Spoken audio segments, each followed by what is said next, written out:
جس نے پوری رات مجھے نوچ نوچ کے کھایا تھا۔ دانتوں کے نشان میرے بازوؤں پر گردن کے پاس موجود تھے جن میں سے خون رس رہا تھا۔ وہ لوگ گھر میں سے ہر قیمتی چیز اٹھا کر لے جا چکے تھے، جس میں میری عزت بھی شامل تھی۔ میری والدہ جب میرے کمرے میں آئی تو میری حالت دیکھ کر پھوٹ پھوٹ کر رونے لگی، اور میں یوں تھی کہ جیسے بے جان ہو چکی، بس میری آنکھوں سے آنسو بہے جا رہے تھے۔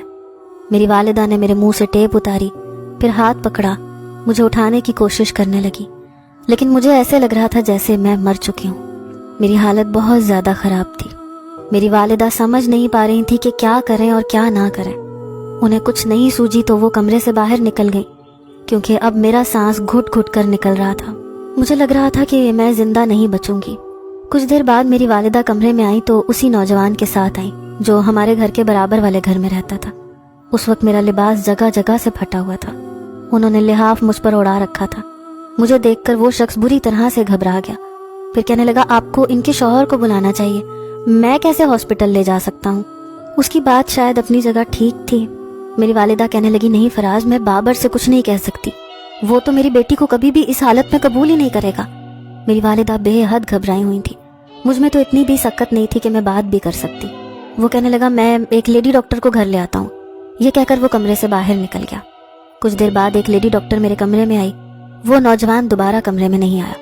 ڈاکٹر کو ساری بات بتائی، اس نے مجھے کچھ انجیکشن لگا دیے، کچھ میڈیسن بھی دے دی، میری حالت پر افسوس کرتے ہوئے چلی گئی۔ 2 دن میں بالکل گم سم خاموش تھی۔ زبردستی میری ماں مجھے کبھی دودھ کا گلاس پلاتی، کبھی فریش جوس پلاتی۔ میری آنکھوں سے آنسو ہی بہے جا رہے تھے۔ کہنے لگی کہ یہ ایک حادثہ تھا، اسے بھول جاؤ۔ لیکن کچھ حادثے ایسے ہوتے ہیں کہ انسان کو کبھی بھولتے ہی نہیں ہیں۔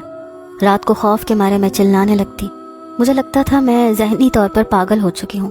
مجھے اس شخص کی دی گئی اذیت اپنے وجود پر محسوس ہوتی تھی، اور پھر اس کی سانسوں کی آوازیں میرے کانوں میں سنائی دیتی تھیں۔ میں جس کرب سے گزر رہی تھی میں اسے لفظوں میں بیان کر ہی نہیں سکتی۔ میری والدہ مجھے بار بار سمجھا رہی تھیں کہ خود کو مضبوط کرو، کہیں بابر کو شک نہ ہو جائے۔ میں نے کہا اماں وہ ایسا نہیں ہے، وہ مجھ سے بہت محبت کرتا ہے، وہ کسی حال میں مجھے نہیں چھوڑے گا۔ یہ ایک حادثہ ہے، اس میں میرا کوئی قصور نہیں ہے، نہ ہی وہ کم ظرف مردوں میں سے ہے۔ اس نے مجھ سے بہت محبت کی ہے، میرے بغیر نہیں رہ سکتا، اس لیے میری تکلیف کو سمجھے گا۔ 2 دن بعد وہ مجھے لینے کے لیے آیا تو مجھے دیکھ کر کہنے لگا کہ تمہیں کیا ہوا ہے، تمہارے چہرے کی رنگت کیوں پیلی پڑ گئی؟ اس سے پہلے کہ میں کچھ کہتی میری والدہ کہنے لگی اسے بخار ہو گیا تھا۔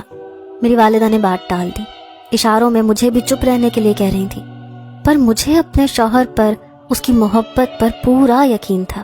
میں بابر کے ساتھ گھر واپس آ گئی۔ مجھے چپ چپ دیکھ کر کہنے لگا کم آن زوبیا، کیوں اتنی چپ چپ ہو؟ پہلے تو تم بہت زیادہ بولتی ہو۔ پہلے 4 دن میں نے بڑی مشکل سے کاٹے ہیں، گھر میں اتنی خاموشی تھی کاٹ کھانے کو